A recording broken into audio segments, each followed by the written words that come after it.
हम लोग श्रीमद् भगवद गीता के 10वें अध्याय के 37वें श्लोक को सुन रहे हैं। भगवान की विभूतियों का वर्णन है।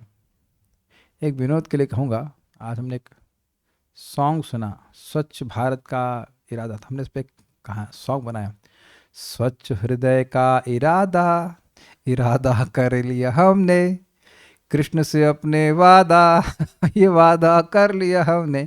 बट ये एकदम सिद्धांतिक शास्त्रिक ज्ञान है दे रहा हूँ। जब हम माँ के गर्भ में थे तो वादा किए थे, भगवान भजी बो बोलिया ऐसे संसार भीतरे, भूलिया रहिले तुम्हें अविद्यार भरे। माँ के गर्भ में कोई पुण्यात्मा जीव होता है तो वादा करता, भगवान इस बार प्रॉमिस करता हूँ, इस बार पक्का मैं भजन करूंगा। अब भजन का उद्देश्य हृदय को शुद्ध करूंगा।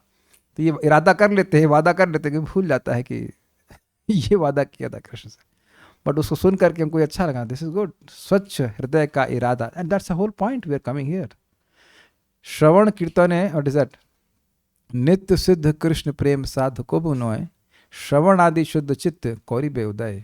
भगवान के प्रति जो प्रेम है वह नित्य सिद्ध पहले से ही है, बस श्रवण कीर्तन करने के द्वारा जब शुद्ध हो जाता है तो प्रकट हो जाता है।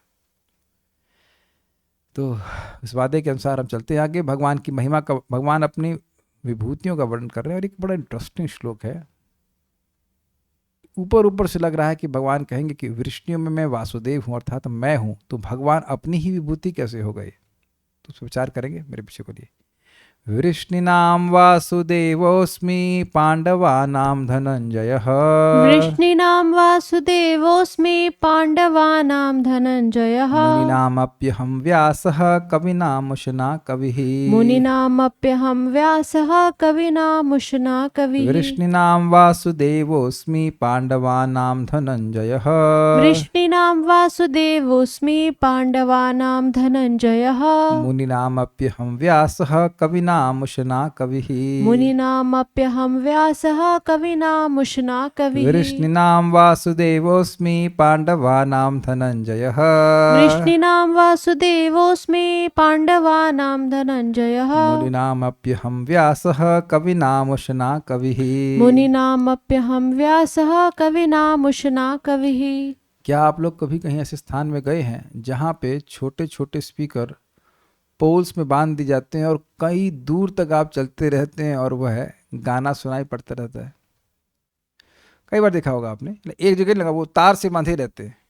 तो मैं भी देख रहा हूँ कि कितना सुंदर व्यवस्था है। मैं बोल रहा हूँ और यहाँ कम से कम कितने वक्त है, 50 और स्पीकर हैं जो अपने घरों में आवाज़ कर रहे हैं। नहीं तो ये स्पीकर ठंडे पड़े रहते हैं। बोल रहे ना सब लोग विष्णुनाम वासुदेवोस्मि, and that is Krishna's presence being invoked in each and every home. अब कुछ भक्त लोग ऑफिस में बैठे सुन रहे तो वहाँ नहीं बोल सकते लेकिन सुन रहे। लेकिन ये बड़ी अद्भुत बात है ना। ऐसे तो भगवत गीता किसी घर में बोली जाती, सुनी जाती है तो लाइक नेक्स्ट टू इम्पॉसिबल है। कहाँ कुछ ऐसा होने वाला है। कितनी सुंदर सुविधा भगवान ने दी है, कृतज्ञ होना चाहिए। फिर से बोलते हैं, वृष्णिनाम वासुदेवोस्मि पांडवानां धनंजयः, वृष्णीनां वासुदेवोऽस्मि पाण्डवानां धनञ्जयः, मुनीनामप्यहं व्यासः कविनामुशना कविः, मुनीनामप्यहं व्यासः कविनामुशना कविः। वृष्णिनां वासुदेवोस्मि पांडवानां धनंजयः, वृष्णीनां वासुदेवोऽस्मि पाण्डवानां धनञ्जयः, मुनीनामप्यहं व्यासः कविनामुशना कविः। मुनीनामप्यहं व्यासः कविनामुशना कविः। वृष्णियों में अहम वासुदेवोस्मि, मैं वासुदेव हूँ। तो यहाँ वासुदेव का अर्थ लिया गया है बलराम जी, क्योंकि भगवान कृष्ण अपनी ही विभूति नहीं हो सकते। पांडवानाम धनंजय, पांडवों में मैं धनंजय हूँ। क्यों भगवान अर्जुन को विभूति कह रहे हैं? क्योंकि अर्जुन सभी पांडवों में भगवान के अवतार हैं। नर रण के अवतार में से नर का अवतार जो है अर्जुन कहा जाता है। अन्य पांडव भक्त हैं लेकिन वह भगवान के अवतार नहीं हैं। मुनिनाम अपि अहम व्यासा, मुनियों में भी मैं व्यास हूँ। व्यास अर्थात व्यासदेव। तो मुनि का क्या अर्थ है? जो शास्त्र के अर्थ पे, वेद के अर्थ पे मनन करते हैं। मनन मतलब यही, इसका क्या अर्थ है? दुनिया में लोग बहुत सारी चीज़ों पे विचार करते हैं, इसका क्या अर्थ है और उसका क्या अर्थ है, लेकिन वेद शास्त्र पे विचार करने वाले लोगों को मुनि कहा जाता है। क्या आप ये देख रहे हैं कि इस तरह के विचार चलते रहते हैं, इसका क्या अर्थ है और उसका क्या अर्थ है? लेकिन भगवत गीता, भागवतम या वेद शास्त्र पे विचार करने वाले तो अब बहुत ही कम हो गए। ये सबको दिख रहा है कि नहीं? मुनि मीन्स मननशील, थॉटफुल, रिफ्लेक्टिव। और अगर आप समझना चाहते हैं प्रत्यक्षतः कि हमारी चेतना शुद्ध हुई है कि नहीं जप करने से, तो एक पैरामीटर ये भी है कि व्यक्ति मननशील हो जाता है।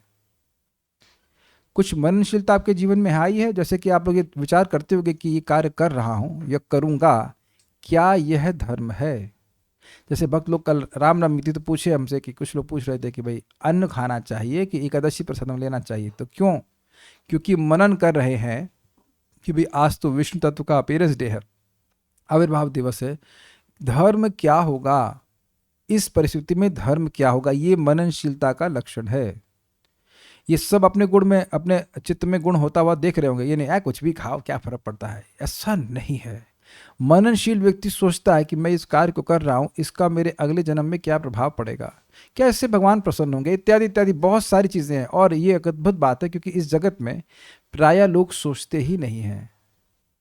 जस्ट लाइक पशु भी नहीं सोचते, ऐसे मनुष्य भी नहीं सोचते हैं। तो जो मननशील है, जो जीवन के उद्देश्य के बारे में और स्पेशली शास्त्र के आधार पर जीवन के उद्देश्य के बारे में सोच रहे हैं, वह उनमें व्यासदेव जी। वो भी क्यों? क्योंकि व्यासदेव जी भगवान के अवतार हैं और अन्य मुनि भगवान के अवतार नहीं हैं। कवि नाम उष्णा कवि, कवियों में मैं उष्णा अर्थात शुक्राचार्य जी। तो अब आगे बढ़ते हैं। श्लोक तो इजी है, इसके अन्वय की जरूरत भी नहीं पड़ेगी, मैं अन्वय रख दिया हूँ लेकिन जरूरत नहीं पड़ेगी। अनुवाद देखते हैं। नहीं, मैं नहीं रखा ना अन्वय इसमें, हाँ नहीं रखा, जरूरत नहीं। मैं वृष्णि वंशियों में वासुदेव और पांडवों में अर्जुन हूं। देखिए अनुवाद प्रभुपाद ने कैसे रखा है, वासुदेव, वसुदेव के पुत्र। तो वसुदेव के पुत्र तो भगवान कृष्ण भी हैं और बलराम जी भी हैं, है ना। वसुदेव की और पत्नियां थी, कितनी थी, 13 थी कि 9 थी, हम भूल रहे हैं, लेकिन ऐसे कुछ था। तो उसमें तो 8 पत्नियां थी, मैं नंबर भूल रहा हूँ, काफ़ी सारी थी ना, 8 10 13 नहीं पता। तो उनमें से केवल देवकी से ही पुत्र हुआ ऐसा नहीं है, देवकी से भी थे, रोहिणी से भी थे और अन्यों से भी थे। ऐसे इनको गदाग्रज कहते हैं। तो गद के बड़े भाई, उससे ये सूचित हो रहा है कि भाई गद इनके छोटे भाई हैं। तो गद ना तो देवकी के हैं ना ये रोहिणी के हैं, तो किसी अन्य रानी से भी होंगे। तो वासुदेव, तो उनमें से जो भी लड़के वसुदेव जी के हुए उन्हें क्या कहेंगे आप, वासुदेव। क्लियर है। उनमें सर्वश्रेष्ठ कौन है वो देखते हैं। और यहां पे इतने रख दिया, मैं वासुदेव हूं, वृष्णिवंशियों में वासुदेव हूं। जितने भी वृष्णिवंशी हैं उसमें मैं वासुदेव हूं। तो वासुदेव का क्या अर्थ है देखते हैं। मैं समस्त मुनियों में व्यास तथा महान विचारकों में उष्णा हूं। उष्णा मतलब शुक्राचार्य हूं। गीता भूषण टीका। वृष्णिवंशियों में मैं वासुदेव का पुत्र संकर्षण या बलराम हूं।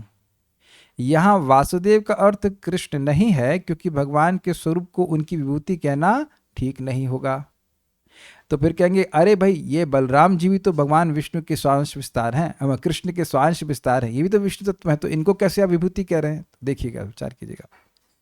यद्यपि वामन और कपिल या अन्य जिनका वर्णन इस अध्याय में पहले हुआ था साक्षात भगवान है, वो भगवान है, विष्णु तत्व है, और इस कारण से सृष्टि के सृजनकर्ता व सहारक हैं। फिर भी उनको विभूति कहने के द्वारा यह उद्देश्य था कि उनका ध्यान भगवान के अवतार के रूप में किया जाना चाहिए। पूरा पढ़ूंगा तो समझ में आ जाएगा। यह समझना चाहिए कि यद्यपि भगवान के विस्तार भगवान से अभिन्न हैं, परंतु वे अपनी सारी शक्ति या गुण उस विशेष स्वरूप में प्रकट नहीं करते हैं। ये थोड़ा समझना होगा। देखिए, भगवान श्री कृष्ण मूल विस्तार हैं, और क्षमा कीजिएगा मूल विष्णु हैं, और वह मूल विष्णु यानी आदि विष्णु कह लीजिए, उनसे अनेक अनेक विष्णु तत्व विस्तारित होते हैं। सबसे पहले बलराम जी, फिर उसके बाद चतुर्व्यूह से, और अनेक अनेक होते हैं। तो ये ध्यान देने वाली बात होगी कि सारे विष्णु स्वरूप भगवान के बराबर ही शक्ति से युक्त होते हैं। शक्ति एकदम बराबर होती है, शक्ति में कोई कमी नहीं होती। जैसे दीपार चिरे भी दशांतरमभ्युपेत्य दीपायते विवृत हेतु समान धर्मा यस्तादृगे विष्णु तया विभाति गोविंदमादि पुरुषम तमहम भजामि। जैसे एक कैंडल से अनेक कैंडल जला रहे हैं तो सारी कैंडल बराबर शक्ति वाली हैं, ठीक है, इसी को और जगह लेकिन फिर भी एक मूल कैंडल है। उसी प्रकार से अनेक विष्णु स्वरूप हैं और सब शाश्वत हैं, लेकिन फिर भी भगवान कृष्ण है, उन्हीं से सभी विस्तारित हैं। ये तो क्लियर हो गया। लेकिन बात यह है कि भगवान के सारी शक्तियों से युक्त होने के बाद भी अपनी स्वेच्छा से वह पूरी शक्ति का प्रयोग नहीं करते हैं। ऐसा नहीं है कि नरसिंह देव बांसुरी नहीं बजा सकते, लेकिन वो नहीं बजाते। या भगवान श्री राम आए तो केवल एक ही पत्नी स्वीकार की, बेचारी सुपर्णखा की समय में दिक्कत हो गई, कितने प्रेम से आई थी वो लेकिन नाक कट गई बेचारे की। इस पे महाराज की बात याद आ रही है कि एक बार एक नाटक हो रहा होगा, तो उसमें रामलीला हो रही, तो उसमें एक व्यक्ति आकर सुपर्णखा जब रावण को कंप्लेन करने के लिए आए तो कहता है वो, कुछ तो भी कारण होगा, क्या था, कुछ तो भी कारण होगा सुपर्णखा का नाक कटाने का, ऐसे करके कुछ था, भूल रहा हूँ। बहुत मजेदार महाराज बोल रहे थे, क्या कह रहे थे, भूल गया मैं। तो खैर हम बात थोड़ा डिफ्लेक्ट करके, पॉइंट ये था कि सुपर्णखा भी शादी करना चाहती थी भगवान श्री राम से, तो भगवान श्री राम स्वीकार कर सकते थे, क्षत्रियों के लिए कोई दिक्कत नहीं, लेकिन एक पत्नी व्रत धारण किए हुए थे। या दंड कारण के ऋषि विद बिग बियर्ड्स, बड़ी बड़ी दाढ़ी होने के बाद भी कांता भाव को स्वीकार करना चाहते थे, भगवान श्री राम से श्रृंगार रस का आदान प्रदान करना चाहते थे।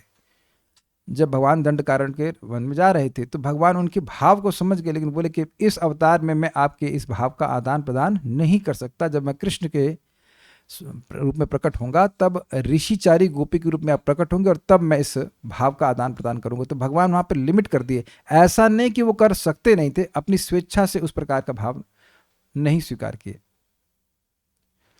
इस संबंध में एक श्लोक है, सिद्धांते तू अभेदेपि, सिद्धांततः किसी भी विष्णु तत्व में और भगवान कृष्ण में कोई भी भेद नहीं है, लेकिन रस की दृष्टि से उत्कृष्टता है, और यही भगवान कृष्ण की उत्कृष्टता है।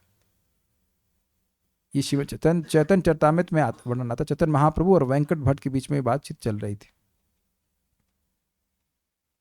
तो हम क्या बात कर रहे थे, हाँ, तो यहाँ बलराम जी को विभूति क्यों कहा गया है, क्योंकि भगवान की पूर्ण शक्ति का वह प्रदर्शन नहीं करते हैं, यद्यपि वे भगवान के अवतार हैं। और ऐसे ही आपको कपिल और ऐसे भगवान और वामन देव के बारे में बताया। आदित्य नाम अहम विष्णु कहा गया था, तो वहां पे वामन देव को ग्रहण करना हुआ। ठीक है, इजी है, ठीक है।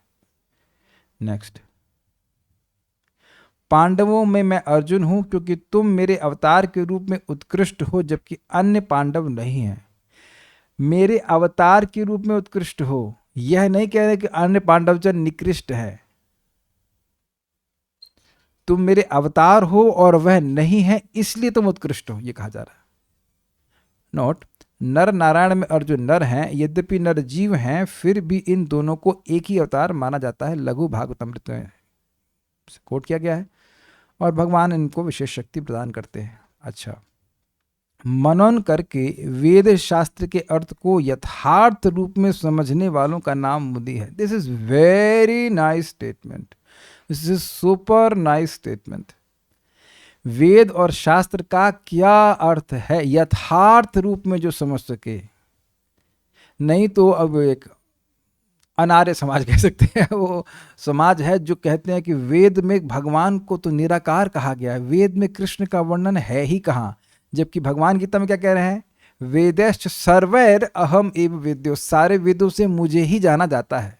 जैसे मैं कहूं कि मैथमेटिक्स में भैया वन है ही कहाँ, तब कहेंगे वन नहीं है, तुम मैथमेटिक्स पढ़े क्या, वन वन कहाँ है, अंदर बताइए आप, कहाँ है आपको वन।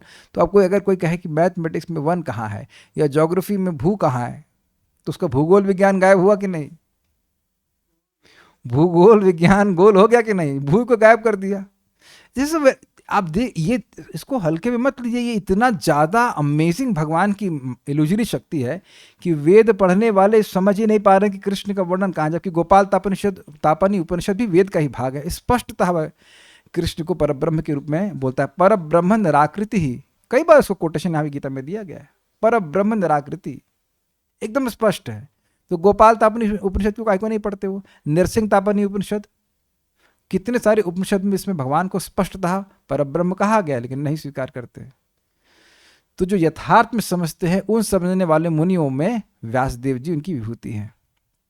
उनमें मैं व्यास हूं क्योंकि वे मेरे अवतार हैं, परंतु अन्य मुनि ऐसे नहीं हैं। इसीलिए नारद जी ने व्यासदेव जी को कहा था, श्लोक भूल ढूंढ सकते हैं क्या? त्वमात्मना आत्मानमोघधि त्वमात्मना आत्मानमवेह्य मोघदृक्,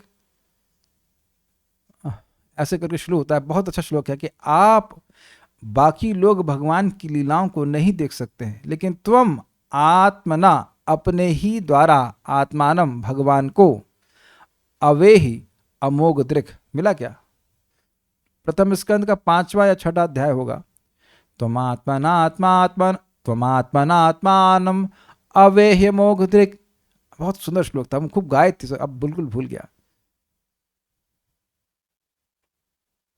तो कह रहे कि आप अपनी शक्ति से, आपकी दृष्टि अमोघ है और भगवान, इस कारण से आप भगवान श्री कृष्ण की समाधिनानुचेष्टितः करके श्लोक है कि आप समाधि के द्वारा भगवान श्री कृष्ण की लीलाओं का दर्शन करके उसका वर्णन करें। तो श्रीमद् भागवतम व्यासदेव जी की समाधि भाषा है। विचार कीजिए कि विदुर जी और मैत्रेय जी आपस में कोई वार्ता कर रहे हैं, ये व्यासदेव जी को कैसे मालूम चल गया? इस समय हरिद्वार में कोई संत पुरुष आपस में दो बैठ के बात कर रहे हो, कैसे जान जाएगा व्यक्ति? लाइए, हाँ, ये है 1.5.21। त्वमात्मनात्मानमवेह्य मोघ दृक् परस्य पुंसः परमात्मनः कलाम अजम प्रजाताम जगतः शिवाय तन्महानुभावोऽभ्युदयो दिगण्यताम। तो कहते हैं कि आप, हे भगवान अर्थात हे व्यासदेव जी, आपका जो दृष्टि है वो परफेक्ट है, कुछ भी देख सकते हैं। उसके बाद कहते हैं आप स्वयं से परमात्मा को जानते हैं। क्यों? क्योंकि आप उनके अवतार के रूप में विद्यमान। यहाँ बताया गया ना, अन्य मुनि भगवान के अवतार नहीं है, लेकिन आप अवतार हैं। तो अवतार है तो मैं क्या करूं क्या?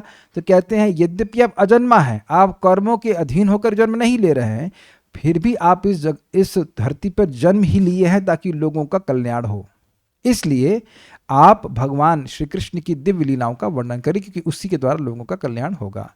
तो ये भगवत गीता भी किसके द्वारा आई है? व्यासदेव जी।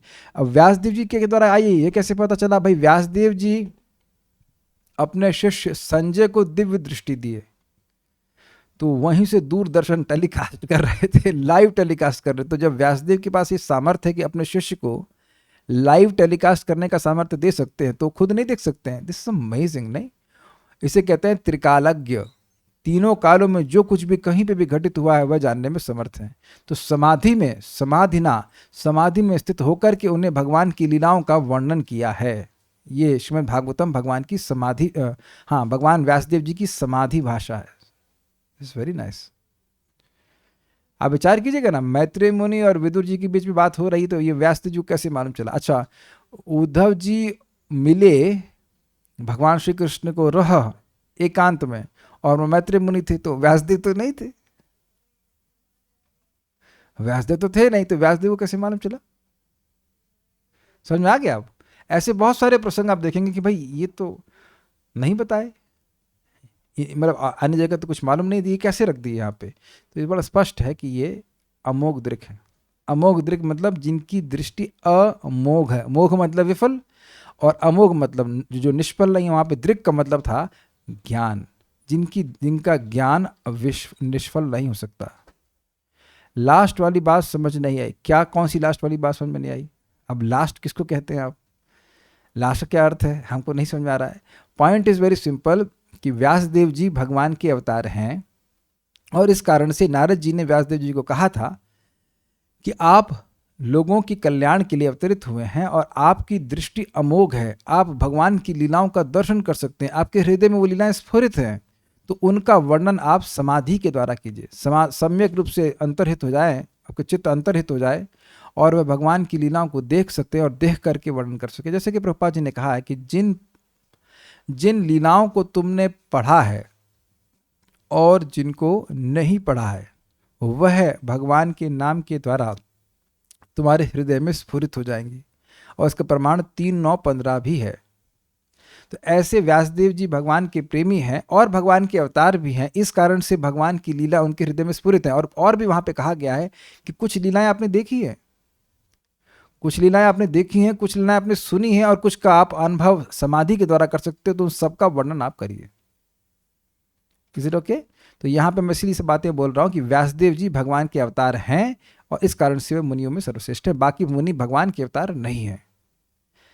सूक्ष्म अर्थ विवेचकों में, विवेचन का मतलब होता है एक्सप्लेनेशन देना या विचार करना में, मैं शुक्राचार्य हूं जिनको कवि के रूप में जाना जाता है। देखिए कवि मतलब केवल कविता बोलना ही नहीं, वैसे तो देखिए कविता में भी बहुत सूक्ष्म अर्थ दिए जाते हैं। इसका प्रमाण श्रीमद् भागवतम ही है। आप देखिए ना, एक ही शब्द के कितने कितने अर्थ आ जाते हैं।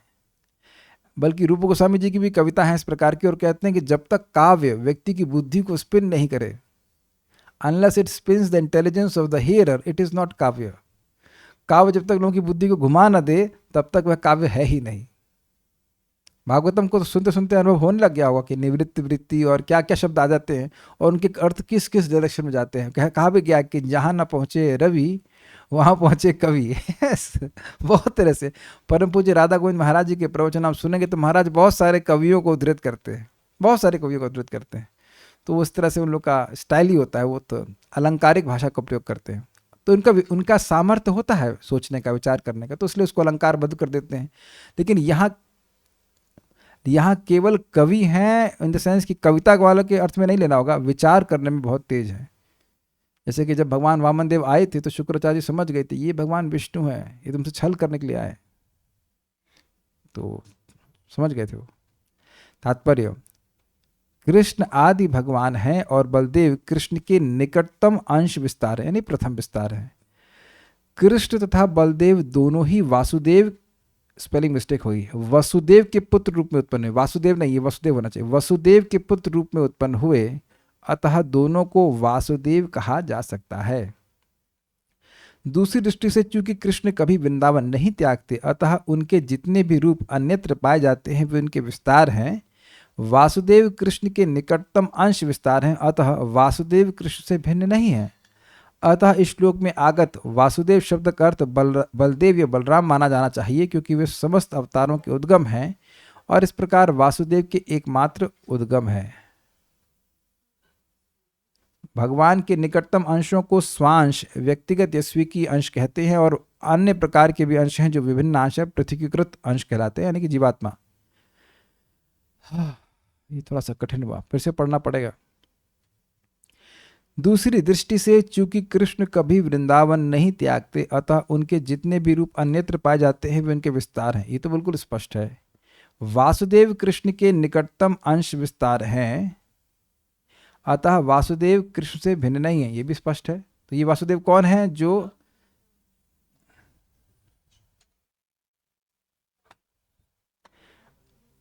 हाँ, अतः इस श्लोक में आगत वासुदेव शब्द का अर्थ बलदेव या बलराम माना जाना चाहिए। वही प्रपस वो डिराइव कर रहे हैं कि वासुदेव मतलब बलराम जी, ठीक है। यहाँ पे और विभिन्नांश का मतलब आप समझते हैं, मतलब जीवात्मा। पांडु पुत्रों में अर्जुन धनंजय नाम से विख्यात हैं। वह समस्त पुरुषों में श्रेष्ठतम है, अतः कृष्ण स्वरूप हैं। मुनियों अर्थात वैदिक ज्ञान में पटु विद्वानों में व्यास सबसे बड़े हैं, क्योंकि उन्होंने कलयुग में लोगों को समझाने के लिए वैदिक ज्ञान को अनेक प्रकार से प्रस्तुत किया। और व्यास कृष्ण के एक अवतार के रूप में भी माने जाते हैं, अतः वे कृष्ण स्वरूप में। एक बात थोड़ा विचार कीजिए, हुआ क्या? व्यासदेव जी ने कलयुग के लोगों के लिए, व्यासदेव जी ने पहले वेद को 4 भाग में डिवाइड किया, फिर उसके आगे उन्होंने पुराण लिख दिए, महाभारत भी लिख दिया। जब देखा कि भाई लोग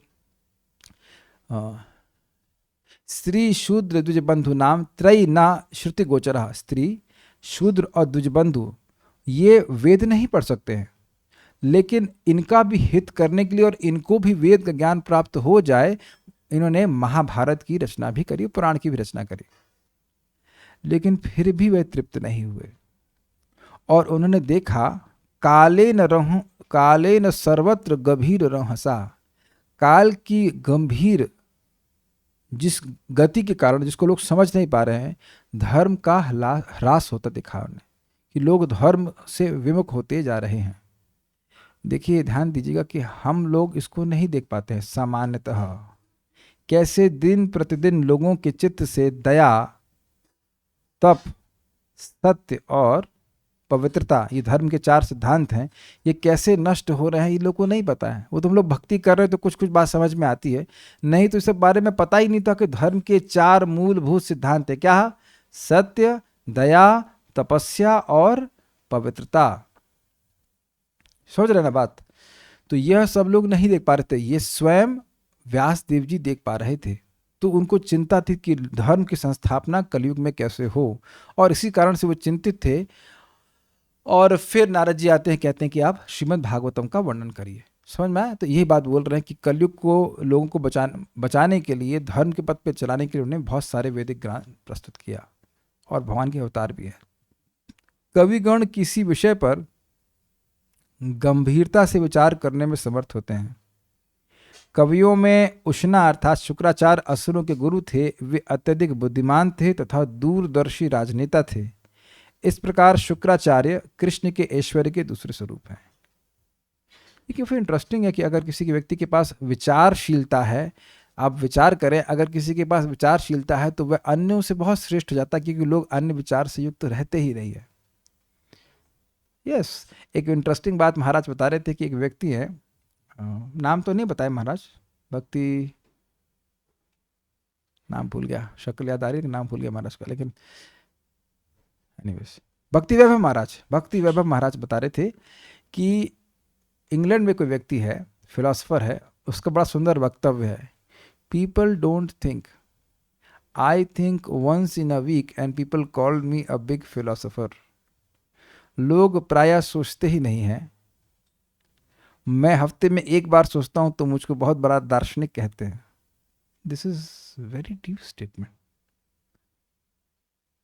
यानी कि सामान्यतः जिन लोगों की संगति में हम रह रहे हैं वह तो सोचते ही नहीं है। हमको एक भक्त दिख रहे हैं और वह अपने ऊपर एक पर्सनल आक्षेप ही ग्रहण करें, क्योंकि हम कर भी रहे हैं, और उस आक्षेप से, उपलक्षण से अन्य लोग भी इसको ग्रहण कर सकते हैं अगर वो दोष है। मैंने माता जी को कहा कि इतना मेकअप करने की क्या जरूरत है, कुछ कम पैसे में भी तो जीवन जी सकते हैं, उस धन को आप भगवान की सेवा में दे सकते हैं, या किसी गरीब को प्रसाद खिला सकते हैं। तो उन्होंने कहा प्रभु जी हम जिस सर्कल में रहते हैं वहाँ ये सब करना पड़ता है, तो भक्त होने के बाद भी आपको किसी और सर्कल में रहना है, तो ये निंदा नहीं है, बस खाली एक पॉइंट आउट कर रहा हूं कि विचारशीलता का लोप है, ये मैं बोल रहा हूं। क्या भक्तों की संगति में भी आपको इस प्रकार से है ना पड़ा। और हम दूसरी तरफ एक और भक्त की बहुत प्रशंसा कर रहे हैं, नाम नहीं रख रहे, ये काला टीका नहीं लगा, नाम नहीं रखा था रिकॉर्ड में, कि हम उनको वृंदावन आए थे तो बहुत ज़्यादा मतलब रंग बिरंगा कपड़ा पहन करके आए थे, तो मैं उनको इंगित करा कि भाई सात्विक ड्रेस पहनना चाहिए, तो वो समझ गया। आई वॉज वेरी अप्रिशिएटिव कि वो एक ही बार में समझ गया। दिस इज वेरी नाइस कि कहना क्या चाहते हैं। भाई जैसे मान लीजिए मैं ऐसे करूँ, कभी भगवान की कृपा रही तो जिंदगी में कभी नहीं करूँगा, काला चश्मा लगा के आए और लाल पीला ड्रेस, और फिर उसके बाद मैं बोलूँ कि भाई हम भगवान की विभूति का विचार पे विचार करेंगे, तो कहेंगे ये विभूति बाबा कौन आ गए। This is very important, we are devotees, is it not? We can not just dress any way in anything. या जो भौतिकतावादी लोगों का सर्किल है, उस सर्किल में सेंटर बना करके हम घूम रहे हैं। अरे हमारे जीवन के सेंटर कौन होने चाहिए? कृष्ण होने चाहिए, उसके अंदर हमारे सारे सर्किल घूमने चाहिए कि नहीं घूमने चाहिए? Dress for the pleasure of others, eat for your own pleasure, ये प्रभुपाद जी का स्टेटमेंट है। खाओ वो जो आपको अच्छा लगे, कपड़ा वैसा पहनिए जो दूसरे को अच्छा लगे। कितना अमेजिंग है ना स्टेटमेंट प्रभुपाद जी के। भक्त जैसा वेशभूषा होना चाहिए ना। अरे वेशभूषा का सम्मान तो भगवान कृष्ण भी करते हैं। पूतना भी तो बढ़िया डिवोटी का वेश पहन के आई थी, इतना है कि वो जीन्स पहन के आती तो पहले ही मार देते उसको। विचार करना चाहिए। मैं खाली एक एग्जाम्पल दे रहा हूँ विचार के, बाकी तो बहुत सारी बात विचार के लिए हो जाएंगे, और हम लोग विचार करने के लिए प्रस्तुत भी होते हैं कि विचार करें क्या इसका लिखा है, क्या मतलब है हमारे जीवन में, क्या इसका उपयोग है इत्यादि। तो इसमें सर्वश्रेष्ठ है शुक्राचार्य। शुक्राचार्य जी बोलते हैं बलि महाराज को, देखो भाई तुमने बोला है कि तुम जो मांगेंगे 3 पग दे दोगे, लेकिन तुमने ओम नहीं बोला अभी तक। जब तक ओम नहीं बोलते तब तक उसको सत्य नहीं माना जाता है। ये बिल्कुल धर्म से बोल रहे थे। तो अभी मना कर दो, अभी मना कर दो, ये विष्णु है, सब ले जाएंगे। लेकिन वहां बलि महाराज कहे भाई ये इन्हीं का सब कुछ दिया हुआ है और ये ले भी जाएंगे तो हम मना भी तो नहीं कर सकते, तो उसमें कम से कम मैं झूठा तो नहीं बनूंगा। तो और उच्चतर विचार उन्हें प्रस्तुत किया। तो इस प्रकार से शुक्राचार्य जी हैं और भगवान उनसे कोई द्रोह नहीं करते हैं। बल्कि शुक्राचार्य जी का बड़ा सुंदर वक्तव्य है, बहुत सुंदर वक्तव्य है। जब बलि महाराज को बंधन में डाल दिए भगवान, तो शुक्राचार्य जी से पूछे, शुक्राचार्य जी ये बताइए कि देखिए ये यज्ञ तो पूरा हुआ नहीं है, तो अब कुछ उसमें कमी रह गई हो तो पूरा करवा दीजिए। भगवान बड़े मजेदार बातें करते हैं। तो वहां शुक्राचार्य जी कहते हैं कि देखिए जिस यज्ञ में आपका नाम उच्चारित हो जाता है वहां सारी पूर्णता हो जाती है, जितनी भी गलती सलती है वो सब पूरा हो जाता है। आप तो यहाँ स्वयं विद्यमान है, तो फिर यज्ञ अपूर्ण कैसे रह सकता है। तो देखिए शुक्राचार्य भगवान विष्णु की महिमा जानते हैं, लेकिन अब दैत्य की पार्टी में है तो दैत्य के अनुसार विचार कर रहे हैं। तो उनके अनुसार चलेंगे ना, लाइक दैट। ये सब चीजें हैं। कोई प्रश्न किसी भक्त का है तो मैं देख लेता हूँ।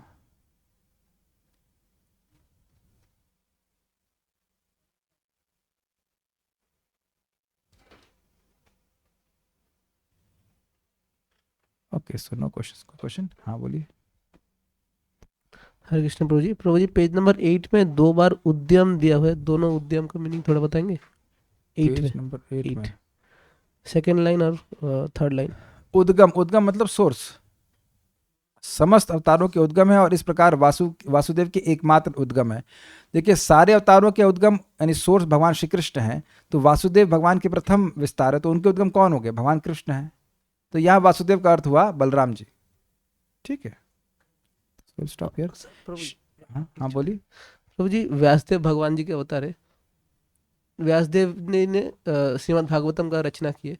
तो श्रीमद् भागवतम हम लोग सुनते हैं कि सुखदेव जी जो व्यासदेव जी के पुत्र है वो परीक्षित महाराज को सुना रहे।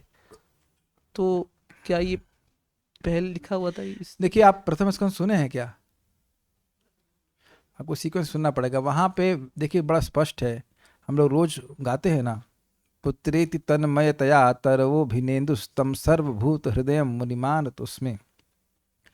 तो श्रीमद् भागवतम को व्यासदेव जी पहले मन में ही सूक्ष्म रूप में धारणा कर लिए थे और उसके बाद नारद जी आते हैं। वहाँ पर डिटेल में वर्णन है इस प्रकार से। उसके बाद नारद जी आते हैं तो फिर उसके बाद वह उसको डिटेल में लिखते हैं। तो सुखदेव गोस्वामी जी को पढ़ाने के लिए ही बुला रहे थे। जो हा पुत्र करके भागे हैं व्यासदेव जी, वो इसीलिए कि एक पुत्र वो चाहते थे जिसको वह भागवत पढ़ा सकें, किसी को वह भागवत पढ़ने के योग्य नहीं समझे। This is quite interesting. अगर हम लोग सोच रहे हैं कि हम लोग योग्य ना, वंदे अनंताद्भुत ऐश्वरम श्री चैतन्य महाप्रभु, ये सुखदेव गोस्वामी के अलावा किसी को योग्य नहीं माने। तो इसलिए वह संतान एक प्रार्थना की थी कि संतान हो जिसको भागवत दे सकें। तो वो भागवत पढ़ाए हैं सुखदेव गोस्वामी पर। उसके बाद सुखदेव गोस्वामी जी परीक्षित महाराज को कहे। प्रश्न का उत्तर नहीं हुआ। ये मत कहना कि पहला श्लोक भागवतम है कि नहीं है। हर श्लोक भागवतम का भागवतम ही है। देखिए हम कई बार इस बात को समझा चुके हैं कि चतुश्लोकी भागवतम है। और नारद जी को क्या कहा गया, त्वम नृणाम भक्तिर भविष्यति त्वम एतद विपुली करो, तुम ऐसे इसका विस्तार करो कि लोगों की भगवान में भक्ति हो जाए। तो अब भागवतम का विस्तार तो बहुत ज़्यादा है, तो इसलिए कहना कि केवल यही अंश भागवतम है और दूसरा नहीं, ये गलत बात है। भागवतम के अलग अलग वर्जन्स भी हैं। जैसे भगवान ने ब्रह्मा जी को बोला वह भी भागवतम है, और अभी तीसरे स्कंद में आप देखेंगे 4 कुमारों को संकर्षण भगवान ने भागवतम बोला तो वह भी भागवतम है। मैत्रेय और विदुर जी भी तो भागवतम की ही चर्चा कर रहे हैं, जो भगवान के संबंध में है, सीधी बात है। जैसे मैं पहले व्याख्या कर चुका हूं कि श्लोक भागवतम का भागवतम है और अनुवाद और तात्पर्य वह भी भागवतम है, क्योंकि उसी का वह विस्तार है। जैसे हम लोग भगवद गीता का श्लोक पढ़ रहे हैं तो ये जो प्रभुपाद जी का तात्पर्य है, तो क्या वह भगवद गीता नहीं है? अगर हम तात्पर्य पढ़ रहे हैं तो बोले क्या पढ़ रहे हो, तो यही बोलेंगे ना हम भगवद गीता यथारूप पढ़ रहे हैं। अग्रीड? मैंने व्याख्या किया था इस तरह से। तो ये बात है, वो विषय अलग नहीं जा रहा है, तो सब कुछ भगवान के भगवान या उनके भक्तों के संबंध में जो बात हो रही है भागवतम है।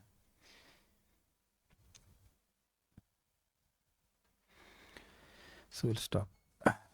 श्रीमद् भगवद गीता की जय, श्रील प्रभुपाद की जय, निताई गौर प्रेमानंदे।